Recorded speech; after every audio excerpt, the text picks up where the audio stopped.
Muchas gracias, Micaela. Me disculpo por el estado de mi voz, que justo hoy decidió comportarse así. Pero sí, creo que muchas veces cuando se piensa en Argentina en cuanto al panorama de derechos humanos, afortunadamente no es uno de los países que a mucha gente se le viene a la cabeza como un lugar en donde se cometan violaciones, donde haya grandes deficiencias. En la generalidad es una sociedad dentro de todo abierta, con ciertas cuestiones pioneras en lo que respecta a la apertura social, a políticas de género y de diversidad, pero sí tiene grandes deficiencias, algunas de las cuales van en tendencia negativa. Como un poco ya había comentado Mariano, quizás la primera en el contexto actual que se viene a la cabeza es la crisis socioeconómica, con un índice de pobreza que ya aumentó entre el 2001 y el 2002, se espera que vuelva a subir y que incluso cuando las cifras oficiales de desempleo demuestran una baja, que quizás se puede debatir cuánto de esa reducción es por la generación de empleo sostenible y genuino, la pobreza sigue aumentando y eso es un poco el reflejo de cómo la debilidad económica general está llevando incluso a personas que se encuentran empleadas a caer bajo la línea de pobreza y de cómo eso se traduce en deficiencias en el disfrute de los derechos económicos y sociales, que es una problemática que viene arrastrando Argentina ya hace bastante tiempo y que está entrando en periodos cada vez más profundos de crisis en estos años que se suceden, en parte por la debilidad macroeconómica y también en parte por problemas estructurales, como por ejemplo la irregularidad laboral que tiene Argentina, que eso también no solo se traduce en una mayor dificultad en el acceso a empleo genuino que mantenga a la gente fuera de la pobreza, sino también en situaciones de vulnerabilidad donde ciertas garantías y derechos laborales no son protegidos y se mantiene a los empleados en esas circunstancias en situaciones de vulnerabilidad donde no tienen la protección de los mecanismos del Estado al no estar formalmente registrados. Otras dificultades generales que en cuanto a la situación de los derechos económicos y sociales es, por ejemplo, el déficit de infraestructura. Hace muchos años hay, la política viene incluso diciéndolo, hay una falta muy grande, especialmente de infraestructura de saneamiento y agua potable, algo que en un país que se dignaba de ser como el país del alto índice de desarrollo humano en Argentina quizás es sorprendente, pero incluso en el censo 2022, el censo del año pasado, es que un 15% de los hogares no tiene acceso a agua potable y un 38% no tiene acceso a saneamiento y cloacas, que es una estadística realmente altísima. En lo que respecta a la protección formal de los derechos humanos, un poco Karina y Alfredo lo tocaron. Si bien existen los organismos de derechos humanos dentro del Poder Ejecutivo, está la Secretaría de Derechos Humanos, el Instituto Nacional contra la Discriminación, que cumplen su función de concientización de la sociedad, de denuncias, de acompañamiento de ciertas denuncias judiciales. Estos organismos no son independientes, son parte del sistema del Ejecutivo y en ciertos casos hasta son percibidos como realizando un trabajo a veces politizado, y que justamente es en este caso que la ausencia del defensor del pueblo durante 14 años deja a la sociedad en general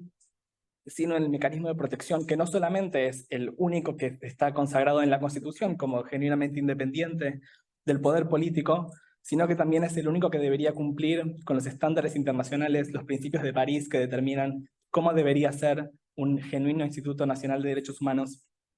que proteja a la ciudadanía. Eh,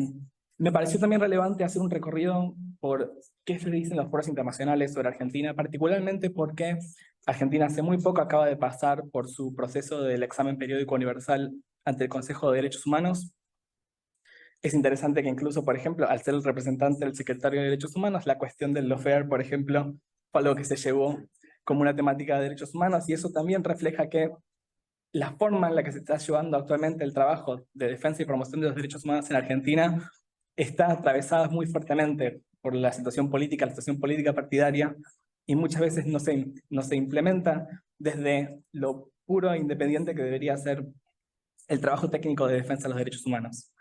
Los temas más importantes que aparecieron, algunos son históricos, tienen que ver con la sobrepoblación carcelaria en Argentina, que es algo que ha estado muy postergado y que se sigue denunciando desde el exterior, no solamente por una cuestión de garantizar condiciones dignas de encarcelamiento, sino porque también son focos históricos de tratos crueles e inhumanos. Y es en ese contexto también en el que se llevan denuncias de uso excesivo de la fuerza por agentes de seguridad, que también han estado en el ojo público en los últimos años, y que también se han trasladado al debate en la agenda política.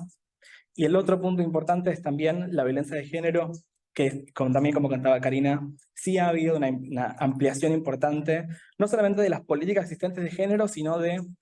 el discurso, de la retórica en cuanto a la igualdad y la defensa y la protección contra la violencia de género, pero sí las estadísticas de femicidios en Argentina sigue siendo elevada, y si bien ha marcado un descenso en los últimos años,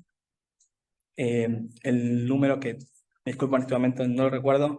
sigue siendo señal de alarma y sigue siendo también motivo de preocupación en las representaciones internacionales que lo siguen reflejando como una problemática particular en la Argentina. Y otras dos situaciones, una que Alfredo ya la comentó, que es que incluso ya desde el exterior se empieza a denunciar la problemática de la independencia del Poder Judicial en la Argentina, denuncias que incrementaron especialmente durante el debate sobre la reforma judicial en los últimos años, que si bien fue algo que por el clima político no se pudo llevar a cabo, generó mucha preocupación tanto en la sociedad civil internacional como en las misiones de estados durante el examen de periódico universal. Hicieron un pedido especial de protección de la independencia judicial.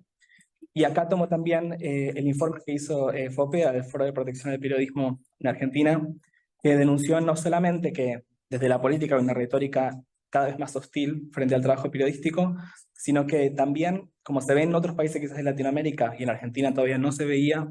están empezando a aumentar las situaciones de acoso y amenazas contra periodistas denunciando narcotráfico en Argentina. También así como habían comentado antes,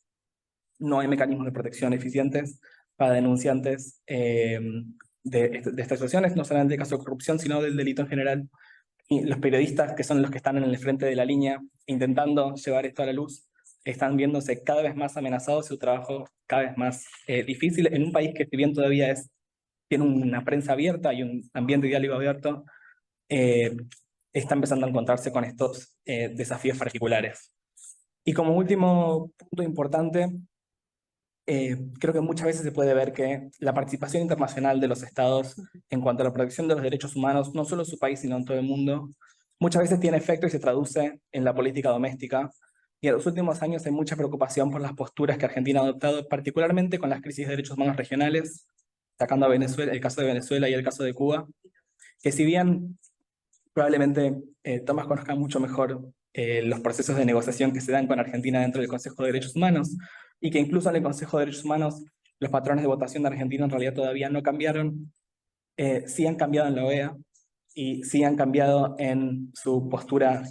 retórica frente a estos conflictos.